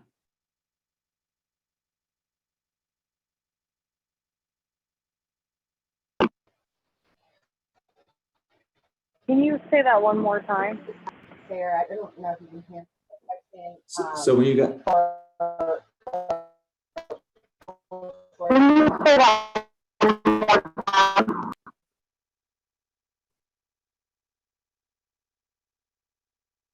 sorry, I couldn't make that out. It's kind of a little staticky, but so basically, once the purchase orders, whether they're automatically generated or if you made one yourself by going to new PO, they would be under the edit PO screen. And then like, are you guys logging in here and then selecting the purchase order and then generating the tag? So then you go to the machine and enter the tag number to fill it.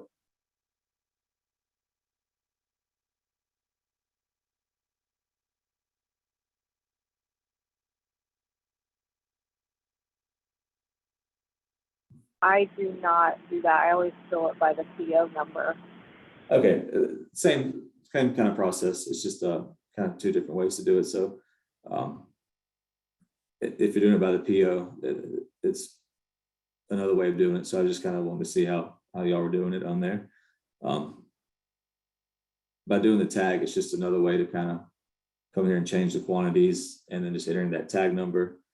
And if that purchase order was complete, you could mark the tag as being complete. And it's a real similar process. Probably the best thing I could do is send you kind of information about the purchasing screens after the call. And but the way you're doing it sounds fine on there if you're just doing it by the PO number as well.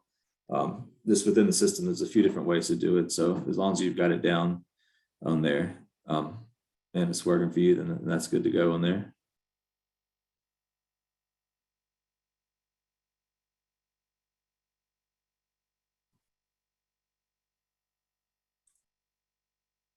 And so really now for the purchasing, you're going to have your automatic orders. And if you don't have the automatic orders, or if you needed to, create a new order on a time that wasn't already specified on your schedule, you would just come to new PO and then select your machine and create one that way with the items you wanted to go stock into the machine.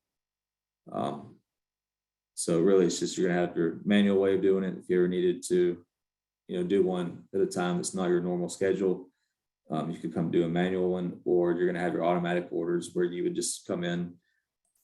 The automatic orders are already going to be under your edit PO screen, and you can go into there and make any changes to the quantities and process them that way.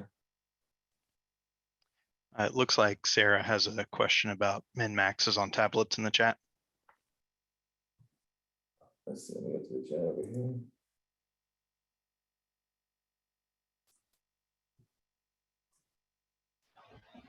Yeah, I don't know. Can you guys hear me okay?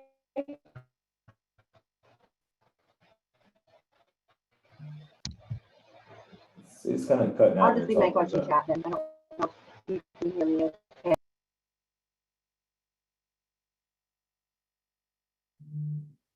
All right, so I see what you're saying though. So you used to be able to push POs and change the order quantity above the max. And so now with any cribs that have tablets. So it should be, see which one of the cribs has a tablet associated with it?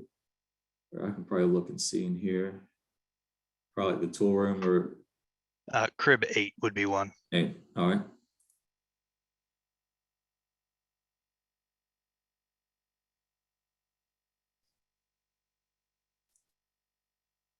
I'm just gonna look at a couple things real quick, see what could be causing that. She is referencing a different account, Rolls I Royce got you. Indy. So it should be like on the tablet on the bins.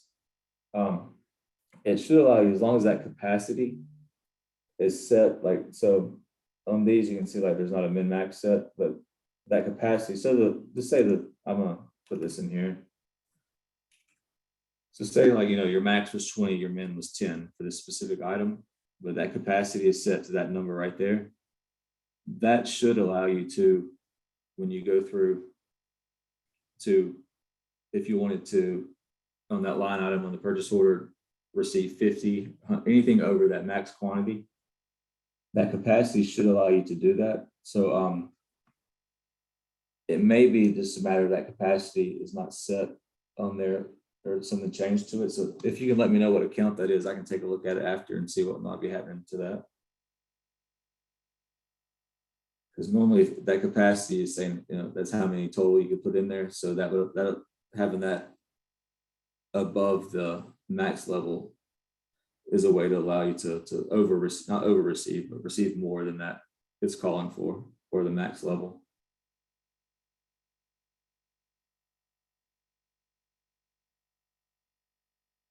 Do we know what account that one was referring to? That one's going to Yep. be Rolls Royce Indy.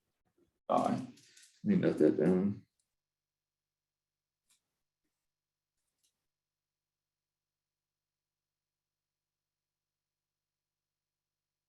All right, Sarah, so once we got the call, I'm gonna ask about that. I see where you typed that in there, where the capacity is set to that, but with the tablet, it won't let you go above it without changing the min max. So once we get off the call, I'll get you an answer on that and see. That could just be a setting we need to change, but I'll check on that once we hop off of here.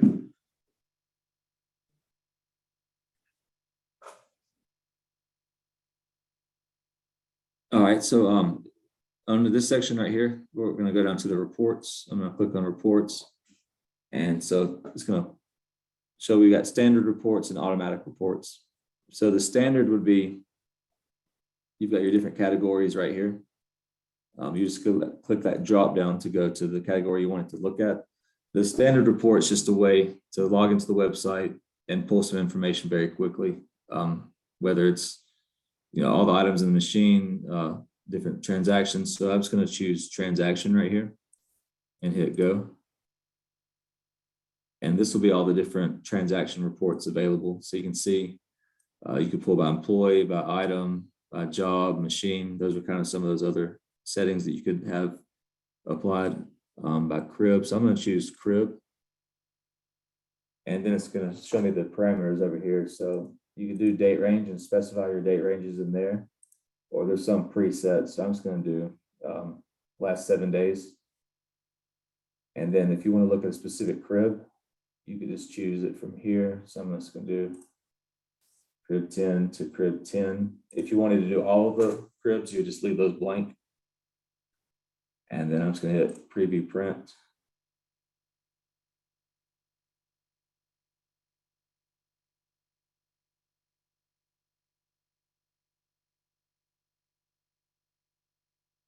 And it's loading right now, so we'll give it 1 second.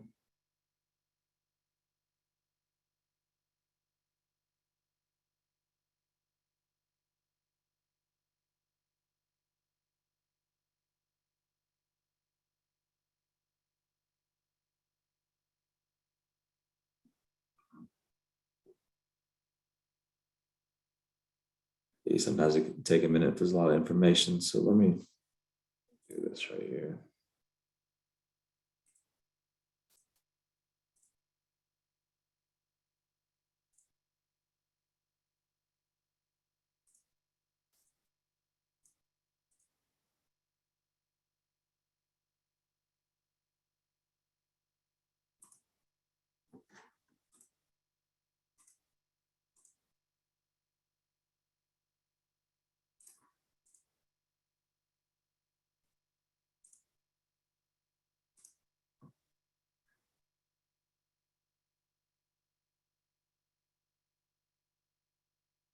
One second, it's loading that information now.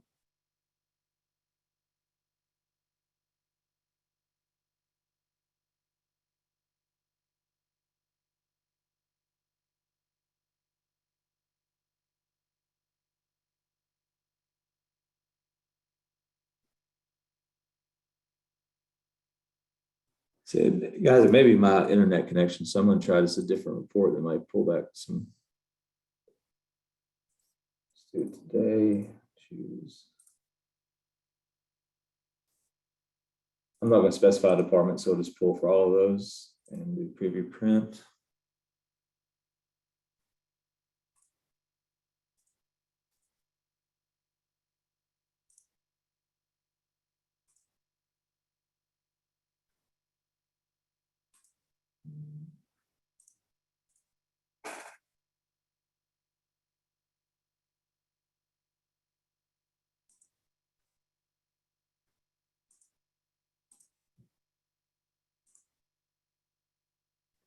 All right, so we'll let it sit here for 1 second. It's just sometimes I can take a minute to pull, and I think my internet connection, it dropped out earlier, so maybe running a little slow. So what it would do while we're waiting on it, it's going to come back and show you that report that you pulled, and there'll be an export button where you could export that to PDF, Excel, or different formats that way. And we'll give it 1 second. Sometimes you have to be a little patient on these. But while we're waiting on that, so the standard reports are a way to come in and just pull that information quickly. If you wanted to have an automatic report set up where you wanted a transaction report by department sent, every week or every month, under automatic reports is where you would set that. So I'm gonna give this another little bit and see if it's gonna load, and if not, I apologize about that. But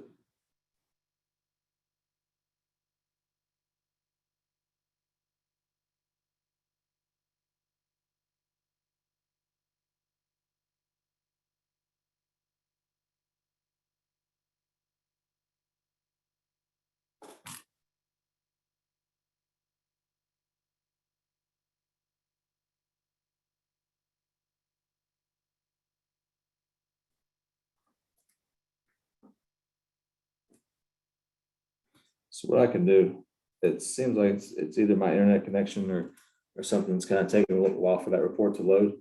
I can send you examples after this to look at. But basically, these different reports by category, you can come through and choose those.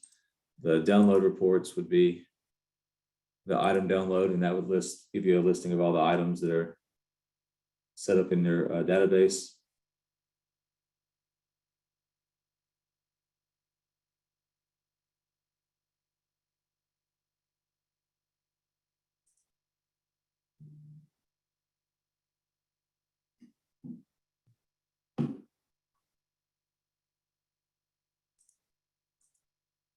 I apologize about this. It seems like something is going on with my connection that's kind of slowing us down on there. 1 second.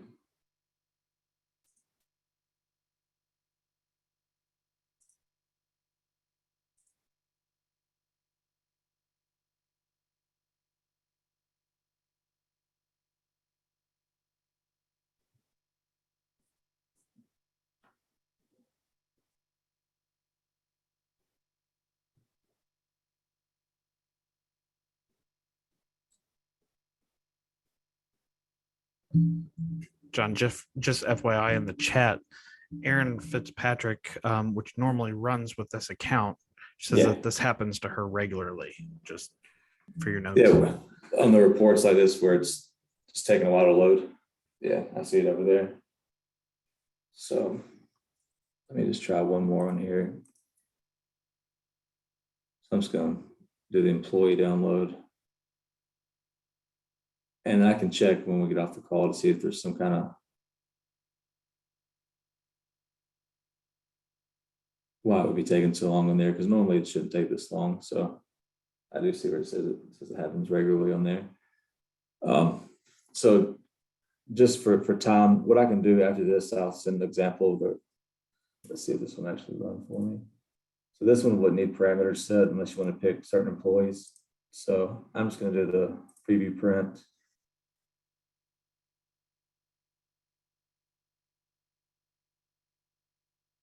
All right, so this one pulled up right here.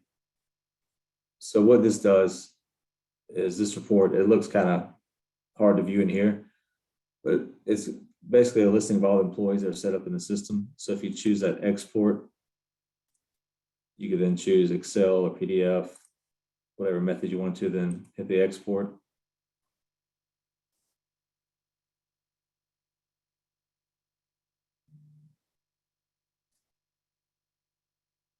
And then you can see it, all that information generated to a spreadsheet right there. So I apologize about that taking so long, but that's just one example. It'd be another way to get the employee information in there. I know mainly this would be used for transaction reports. So let me go back to that one more time in here. And if you do find any reports that you use often, you could come in here and just say, the department by employee report. Let that finish loading.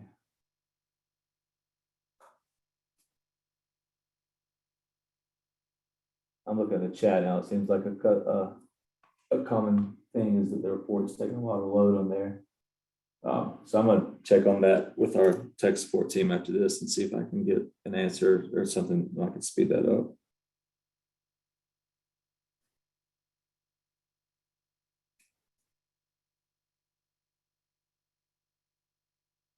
Seems like it's not going to load, so I'm going to go to the automatic reports.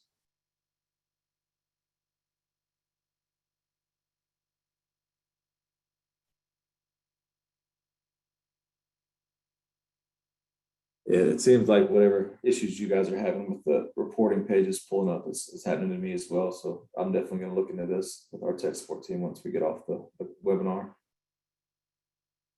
The automatic reports, while we're waiting on that, do any of you guys have automatic reports that are set up to send, whether it's a transaction report or different transactions by department or anything like that automatically send to you on certain days of the week or monthly or anything like that? Yeah, there's quite a few automatic reports for setup for Rolls-Royce, Major Tool, pretty much all of our accounts. Yeah, so under the automatic, you would just go to the type of reports and then choose that report over here. And this is where you would set up the parameters for when that would send. So you could choose daily, it would send every day, weekly, and then you would choose the day of the week you wanted to send on. If you did monthly, it's going to send just at the end of every month, or you could do days, and then you would just specify, the different days throughout the week you wanted it. The file format you would choose from here. Most time Excel or Excel data only comes out the cleaner. And then you would just choose, you want it to email as an attachment. So you would click that right next to the attachment. And then to choose who you want to send to, if you click right there on that icon, you could send it to the supplier as a whole. So earlier, if you remember, we saw the supplier email that was set up. This is who that would send to if you chose a supplier. If you go to users here, you can choose specific users for it to send to just by checking and adding those over there. And once you finish adding, you would just close that.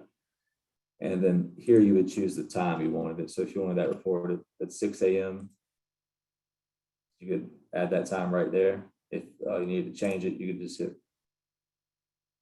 select it, hit remove, and then change it to 8:00 a.m. if you needed to. And so you would just choose the time frame, parameters you want to receive that report, the file format, check it, the email box, and then the email icon to choose who you want it to send to. And I would always make sure it's sending as an attachment and not a link. And that way you're just getting an attachment to an email and not a link that you would have to click on to follow. That's the time you're going to get it. So you would just choose that and hit add. And then down here, you would put the date range. So if it's like a weekly report, or you could just do last 7 days. And then if it's set up here to weekly on Monday, and then last 7 days, you'd get it every Monday for the previous week. And then once you would save that, it would be saved where that on every Monday, that report's going to email to the people you have it specified to. So it's really just a matter if there's any reports the customer wants, or it's helpful for you guys to get. You can come through here under automatic reports, choose the report, and then set the parameters. And that way it just automatically sends rather than having to come in there and pull it yourself every week on there.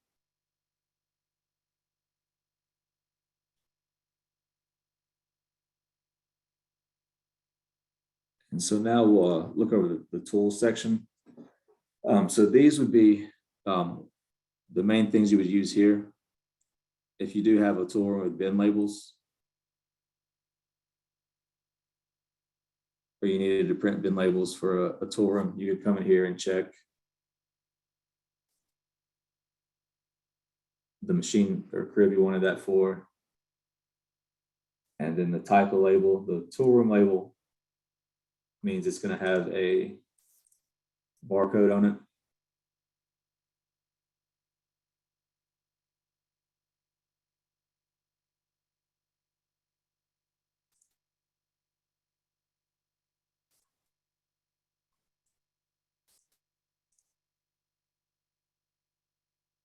And this is kind of tying into those reports, taking a second to load.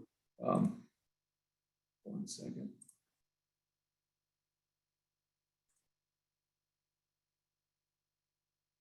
All right, so once I select the ones I want the labels for, I hit insert. It's going to put those down here. And then if I hit preview print,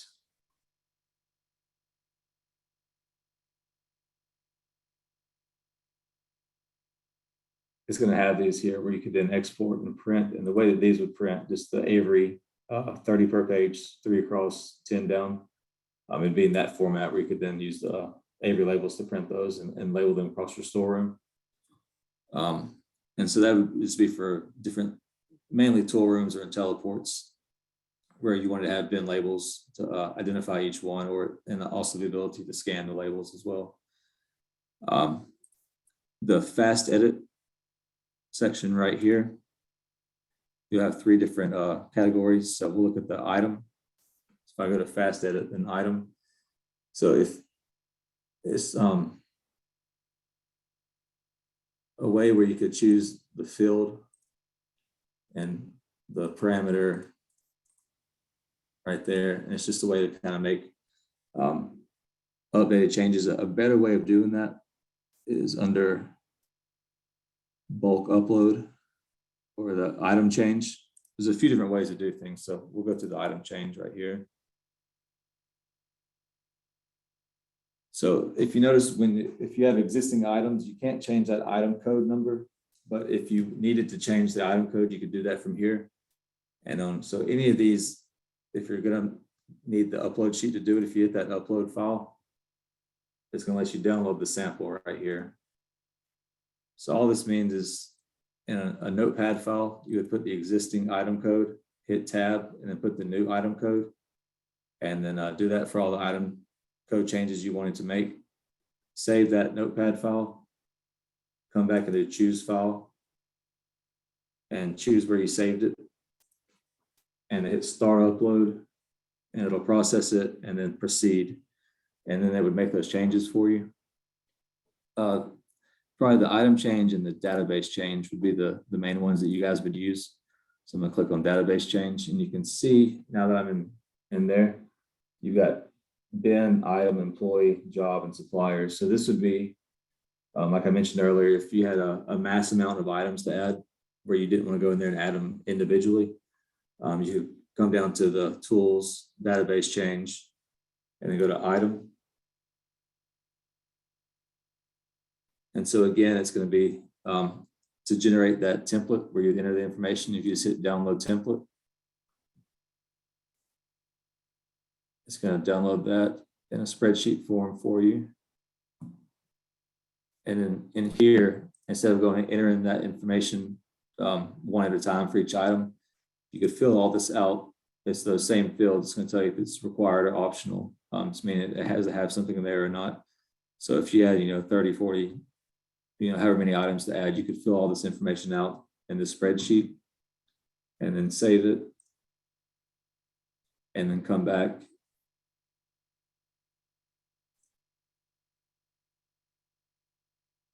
And you would choose upload. It's going to ask you, where is that file located? You would choose the file, then hit upload, and then it'll upload that. You would hit proceed, and then it would add all those items to your database rather than doing it one by one. And so same concept for the other categories. Employees, this would be a good tool if you had multiple employees to add instead of doing it one by one. Just click on that and do download template. And then it's just going to download the template for the employee ad. So you can kind of see right here, same fields that were in an ad employee, just in a spreadsheet form. And you'll notice if there's any kind of special or just notes on it, if you look right here, or 0 for false, 1 for true. And then you look over here, you can see the active. That would just mean when you add that employee, if they're an active employee who would use the machine, you'd put a 1 for true on there. And if you were entering employee information to make like a mass change to make them inactive, you would just put in their information, put a 0 in there as far as upload. It would make them inactive where they could not use the machine. If you're just adding employees for that field for active right here, you would just put a 1. And so you can tell right there, it's just asking for a 1 or 0. And then any kind of specifics that pertain to that will be listed over here just kind of to help out. 0 for false, 1 for true. So if you're going to be an active employee, it'd just be a 1 in that field. Then same thing, you would upload the file. It's going to ask you where it is. You'd upload it and then proceed, and it would add those employees to the account. And then also, if you wanted to add bins, you could do the same thing from here. Like for a tool room, you had a lot of bins to add. You could do that from here. And then also, if you needed to make like a mass min-max update for your machines, there's a tool right here to do that as well. If it's a robo type machine, like a VX or a TX, you would do it from the robo min-max update. And then just the other types of machines, you just do the min-max update. And it's going to be the same type of one. You would choose a supplier for the crib number. It's only going to choose those types of machines that apply for that robo min-max. And then if you hit that upload file,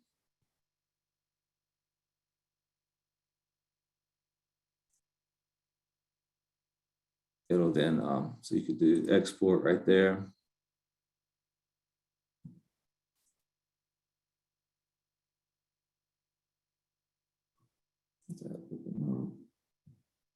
So this one generated, when I hit export, it's going to show you your min and maxes on that the crib, the item. And so it'd be capacity, min and max, or capacity, yeah. You would just make those changes, and then you could come back and do upload file, choose that file, and then proceed to kind of make those changes. So really, I think the main ones that would be used under there would be under the database change would be the items and employees. It's just a good way to upload a mass amount of information rather than doing it individually or adding like one employee at a time on there. Have you guys ever used any of these tools or before?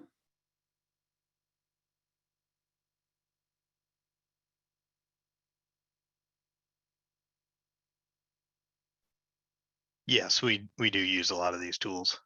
Okay, I just want to make sure on there. It's kind of a lot of information to go over in 2 hours. So just want to make sure that we kind of covered everything. on there. So now we've kind of gotten to the end of it, but I want to take some time. And if you guys had any questions over anything I went over, or just questions in general, if you can go ahead and just let me know about those. I am gonna, once we get off, look into like the tablet with it, not letting you change the amount to receive as to over the maximum level, even though the capacity is set to 9999. And then check on the reporting and why it's taking so long to load. But is there any other questions you had about anything you want me to go back over or kind of touch on that we might not have?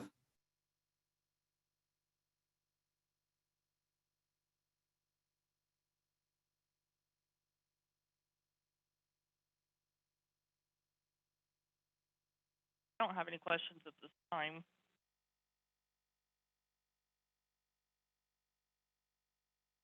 All right, so Skylar, would it be easier? I've got who asked the questions in there. I got the chat. When I get some of this information, if I get it to you, would you be able to help me get it to the right people in there? I know it's Yeah, absolutely. That shouldn't be a problem at all.